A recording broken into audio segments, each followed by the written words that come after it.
Good evening, everybody. This is Naveen Ganglani reporting to you for Rappler.com at the Smart Iron at the Coliseum. We are less than an hour away from the final match of Gilas Pilipinas in the 2023 FIBA World Cup, which they are hosting in Manila.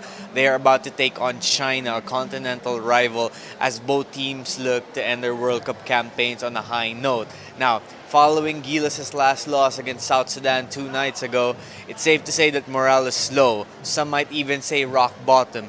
Head coach Chot Reyes, heavily criticized, looked demoralized in the press conference after Gilas' last loss, knowing that they are out of World Cup contention to make the final phase, and also they now do not have a chance to qualify for the 2024 Paris Olympics as the best performing Asian team in the FIBA World Cup.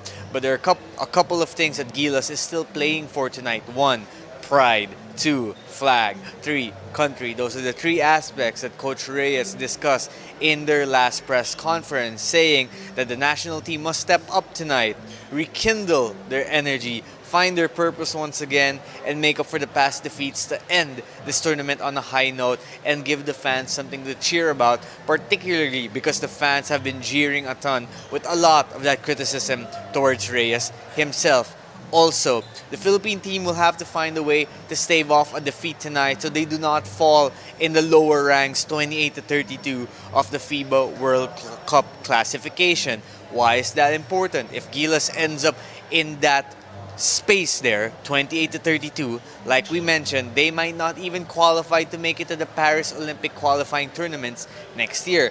But if the Philippines wins today against China, again, that is going to be a tough order ahead of them. They might have a chance to make it to the qualifying rounds next season. Take note, in 2019, Gilas finished 32 out of 32 in that World Cup. They are also preventing themselves from becoming the first team since Colombia in 1982 to go winless as a host nation in the World Cup.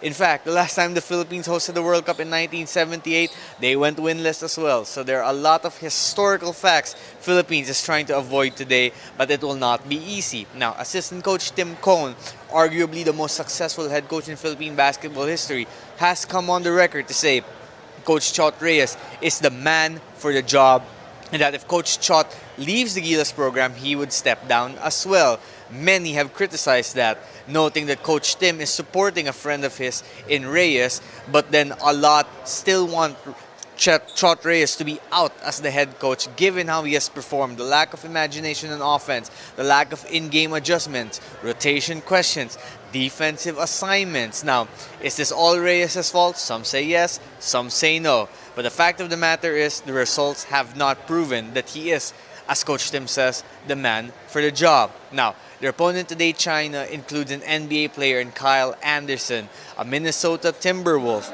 He might not be the leading scorer of the Chinese national team that belongs to Zhao Rui. However, Anderson is an all-around player who can play make for others, can rebound, and can also defend. So Jordan Clarkson, another NBA caliber player, leading Gilas in scoring with 24 points a game, will have his hands full. Also worth noting, Clarkson might be scoring high, but he isn't doing it at an efficient clip. He's shooting only 22% from three-point range, which is one of the surprising statistics. Last time against South Sudan, Clarkson found the rage from three-point area, hitting 4 3-balls. But the games before that, not so well. So what will we see tonight from Jordan Clarkson? What will we see tonight from the Philippine team?